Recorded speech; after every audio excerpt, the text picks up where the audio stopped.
KingsGate Youth, Martha here. Now, isn't it fair to say that most of us want to make a difference with our lives, but how do we do this? Like, how do we go about and make a difference with our lives? Well, I've just seen a great TikTok of someone or a group of people that thought they were making, well, as they say, history. Let's watch this. Clandestine! Clandestine! Yo, Viva! Yeah!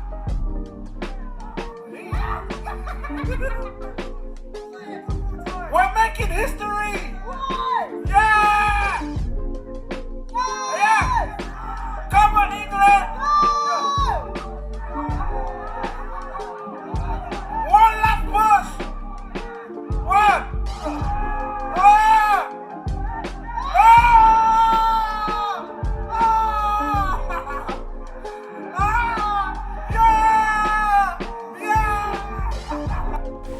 Well, I think it's fair to say that they probably had a lot of fun, but they probably didn't make history. But how can we actually make a difference with our lives? It's so fun to be part of something bigger than ourselves, like building a snowball. But what can we do to be part of something bigger than ourselves and make an impact with our life? Well, we are looking at women in the Bible. And we find some amazing women at the start of the book of Exodus. And we're going to look at how, although they weren't famous, TikTok famous in their own time, they actually made such an incredible impact with their life, that so much so that we can read about them now, like thousands of years later, and read about what they did to be part of God's bigger story. Right, let's get into the story. So, we're going to look at Exodus chapters 1 and 2, where we find some incredible women who do some amazing things, but often they're under the radar. Now, first, we're going to see two women cared more about what God thought than what other people thought. So, the Israelites have been enslaved by Pharaoh. Pharaoh is this cruel king who is abusing the Israelite people, and he is so paranoid that he's going to be overthrown by the Israelites that he calls the midwives to him, and this is what he says. So it says here in verse 15, the king of Egypt said to the Hebrew midwives, whose names were Shiphrah and Puah, when you help the Hebrew women in childbirth and observe them on the delivery stool, if it is a boy, kill him, but if it is a girl, let her live. So Pharaoh has called the midwives of the Israelite people to him, said, right, I know your job is normally to bring life, but actually you're going to bring death. And when there's a boy, you kill it. What would you do? A midwife of an enslaved people, like you're slaves to Pharaoh, he is all powerful, the king, can do whatever he wants. And he's saying, right, you've got to kill all the baby boys that you helped deliver. What would you do? Well, fortunately, I've never been in a situation like that. You probably have never been in a situation that extreme, but there's definitely situations where people pressure us to do things that we know are not right, aren't there? Like all the time, there's moments where you're in a situation and people are pressuring you to do things that you know is not God's best. Like there's this one time that I was at school. Hang on a sec. Right, so this one time, I was at school, and yes, this was how I did my time when I was at school. And I was in maths, and the teacher went out to deal with the difficult person that had been sent out. And the rest of the class started egging me on to shut the door and put my chair against the door handle, under the handle, so that the teacher couldn't open the door from the other side. And I wasn't going to do it. And then someone was like, oh no, she'll never do it. She's too much of a goody two-shoes. And at that point, my instinct to prove people wrong kicked in. And I was basically pressured into locking this teacher out of the classroom.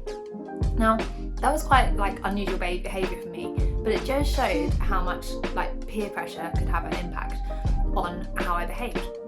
So what happens when these midwives who have been pressured by Pharaoh, who is much more powerful than my classmates, to kill these babies? What do? Let's have a look. Right. Exodus 1 verse 17. The midwives, however, feared God and did not do what the king of Egypt told them to do. They let the boys live. So the key thing for the midwives is that they feared God more than they feared Pharaoh. They realised that God was more powerful and they should care more about what God thinks than what Pharaoh thinks, because even though Pharaoh seemed powerful in that moment, God is over all things. So that's the first way that we can have a part in God's story, is when we realise that we need to care more about what God thinks than about what others thinks. Wouldn't that change our lives? So Pharaoh's plan fails. The Hebrew midwives refuse to kill the baby boys. So now he issues a law saying all the baby boys have to be drowned in the River Nile. This is where we meet another one of our incredible Exodus women. Let's read the story together. Now, a man of the house of Levi married a Levite woman, and she became pregnant and gave birth to a son. When she saw that he was a fine child, she hid him for 3 months. But when she could hide him no longer, she got a papyrus basket for him and coated it with tar and pitch. Then she placed the child in it and put it among the reeds along the bank of the Nile. So, the woman in the story has a baby and refuses to just drown it. That's cruel. So instead, she finds a basket, maybe not quite like this, maybe more like this, and she puts the baby in the basket. And then she puts the basket in amongst the reeds on the River Nile and leaves the baby there. What happens next? Well, Pharaoh's daughter, yes, Pharaoh who has made the law that all the babies have to be drowned, his very daughter comes along, sees the baby in the basket and decides to rescue the baby. So the baby was survived, even though the Nile was supposed to be the very same place that the baby drowned. Instead, it was a place that God used for the baby to survive and be rescued. You see, our God is the amazing God of turnarounds. Our God can turn any situation around. No matter how dark you look, He can always bring His light. No matter how lost or with no way out it seems, He can always help find us a way out. He is the God of the turnaround. He is the God who took this baby who should have been drowned and actually rescued him through a crazy method of rescue and helped him grow up to become the leader of Israel. Yeah, that baby was Moses. So we can be part of God's incredible story and make a difference with our lives when we first care more about what God thinks than what other people think. Secondly, when we know that God can turn anything and everything around to use for His good. And third, by watching to see what God is doing and joining in. Watch what God is doing and joining in.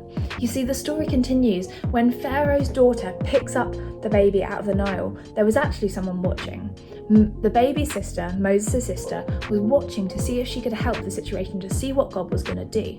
And when she realises that Pharaoh's daughter is going to rescue her brother, she runs up to him and says, maybe I can help. Maybe I can find you someone to nurse, to be like a nanny, a nurse for this baby while it grows up. And Pharaoh's daughter says, great idea. Have you got anyone in mind? And the daughter thinks for a minute, let me think. Runs back to her mum, the baby's mum, and brings the baby's mum to Pharaoh's daughter and says, this woman's happy to look after the baby for you. How incredible. Moses' mum ended up raising him all along, even though she was told she had to kill her baby. And that was because her daughter, Moses' sister, was watching, looking, ready for where is God moving and where can I join in. So we need to be looking, where is God moving in your life? Where is God moving in the lives of people around you? What is He doing in your school, in your friend's life, in your family's life? That He will say, this is your chance to step in and share the good news of Jesus. This moment right here would be a great moment to pray for someone.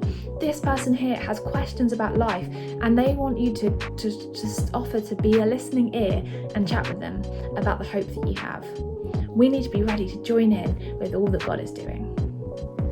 Thanks so much for watching KingsGate Youth on YouTube. Don't forget to like us, maybe drop us a comment, and make sure you subscribe so you don't miss a thing. For more content like this, don't forget to follow us on Instagram and TikTok at kingsgate.youth. We'll catch you in the comments.